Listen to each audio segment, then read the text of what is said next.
এগুলো কি সব 10? এগুলো সব 10? প্লাস্টিকের ওগুলো? প্লাস্টিকের ওগুলো? নিবে ওগুলো দেয়, বেলুন নিবে দেয়।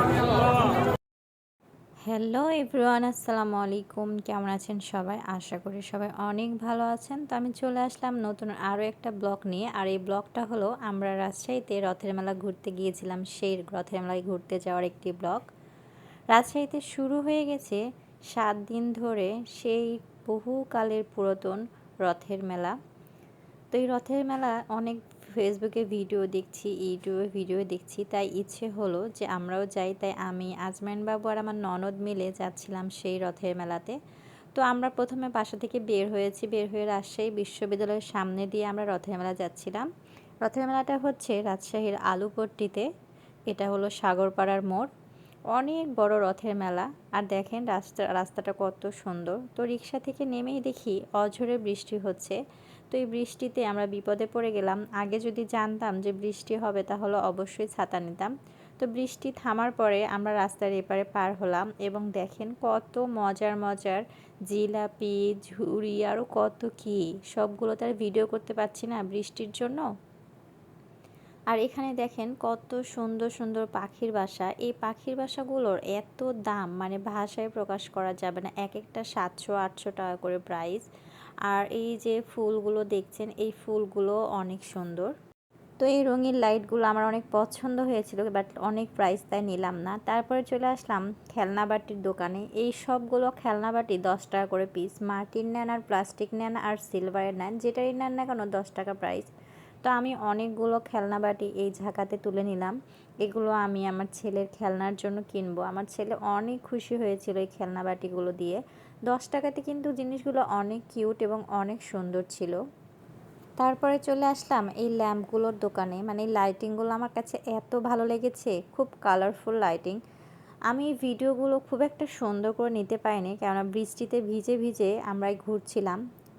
ছাতা ছিল না, ছোট বাচ্চা ছিল কাছে, তাই ভিডিওগুলো অতটাও সুন্দর আমি করতে পারিনি। আর বাচ্চাটা কোলে ছিল। আর এত ভিড়, যেহেতু আমরা ফ্রাইডেতে গিয়েছিলাম।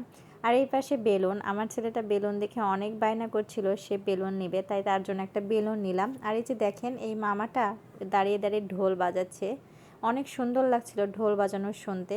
তারপরে আমি চলে আসলাম মাটির দোকানে। এখানে অনেক সুন্দর সুন্দর কিউট কিউট মাটির ব্যাংক, মাটির পুতুল, খরগোশ, হরিণ, এগুলো তৈরি করে রাখা আছে। এগুলো দেখে আমি এক প্রকার ছোটোবেলায় ফেরত চলে গিয়েছিলাম। মানে মনে হচ্ছিল যে আগে ছোটোবেলায় যখন মেলায় যেতাম এই জিনিসগুলো আমি কিনে নিয়ে আসতাম আর ঘরে শোকেজে সাজিয়ে সাজিয়ে রাখতাম। তো এগুলো দেখে সবগুলো কিনতে ইচ্ছে হয়েছিল, বাট বৃষ্টি হচ্ছিল, কিভাবে এগুলো বাসায় নিয়ে যাব। মাটির জিনিস যদি বৃষ্টিতে ভিজে যায় তাহলে নষ্ট হয়ে যাবে।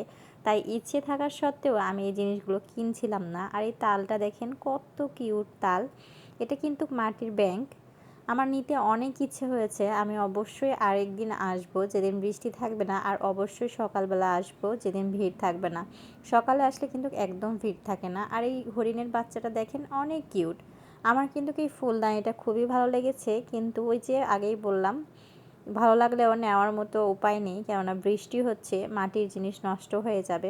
তারপরে আমি বলছিলাম যে আর দেরি করব না, যেহেতু বৃষ্টি হচ্ছে, ছোট বাচ্চা ভিজে যাচ্ছে, অসুস্থ হয়ে যাবে, তাই তাড়াতাড়ি বাসায় চলে যাব। তাই বাচ্চাকে কোলে নিয়ে আমি হাঁটা শুরু করে দিলাম।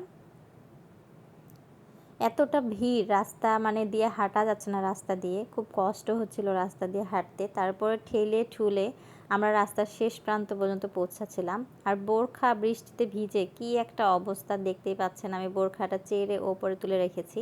তো হাঁটতে হাঁটতে হঠাৎ দেখি এই জিনিসটা, এটা নাকি স্মোকিং বিস্কুট নাকি যেন লেখা আছে। আসলে আমি কোনোদিনও খাইনি বা এর আগে কোনোদিন দেখিনি, খেতে ইচ্ছে হয়েছিল, বাট দাঁড়ানোর মতো টাইম ছিল না, তাই দাঁড়ালাম না।